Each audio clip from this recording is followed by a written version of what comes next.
Hello everyone, welcome back to the channel. இப்போ இந்த வீடியோல JavaScript array methodsல push சொல்லிட்டு ஒரு மெத்தட் இருக்கு. அந்த மெத்தட் எதுக்காக யூஸ் பண்ணுவாங்க சொல்லிட்டு நம்ம டீடைலா டிஸ்கஸ் பண்ணுவோம். இப்போ இங்க Visual Studio Codeல பாத்தீங்கன்னா நான் இந்த array methodsக்குள்ள push.js சொல்லிட்டு புதுசா ஒரு ஃபைல் ஒன்னு கிரியேட் பண்ணிருக்கேன்.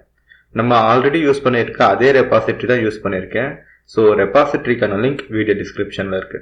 இப்போ ஃபர்ஸ்ட் என்ன பண்ண போறேன்னா let name array equal to list of name string இருக்க போகுது. இதுல Mike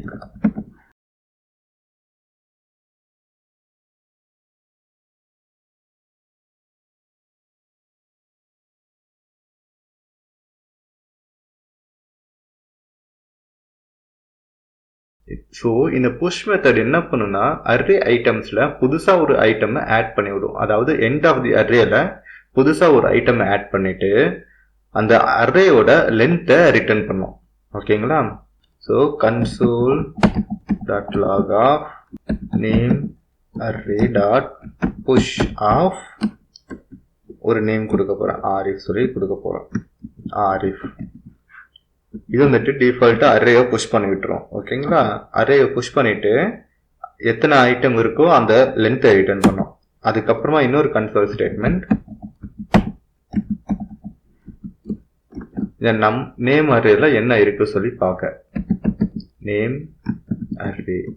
ஸோ இந்த டெர்மினல்ல நோட் push.js இங்க பாத்தீங்களா 1 2 3 4 இந்த ஆரிஃப்ங்கிற நேம் சேர்ந்த உடனே 5.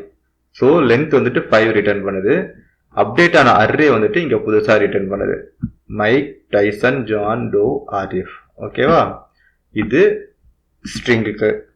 சேம் நம்பருக்கும் இதே மாதிரி தான் அப்ளை ஆகும். So let numbers equal to 1, 2, 3, 4, 5 console dot log numbers dot push 6. ஓகேங்களா? நான் புதுசா 6ங்கிற நம்பரை ஆட் பண்றேன். console dot log numbers save பண்ணிட்டு திரும்பவும் ரன் பண்ணுவோம்.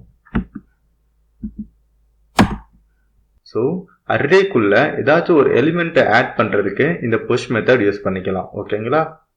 ஃபைன், நம்ம வீடியோவோட எண்டுக்கு வந்துட்டோம். இதே மாதிரி அடுத்த ஒரு நல்ல வீடியோல சந்திப்போம். தேங்க்யூ ஃபார் வாட்சிங். See you in the next video. Bye.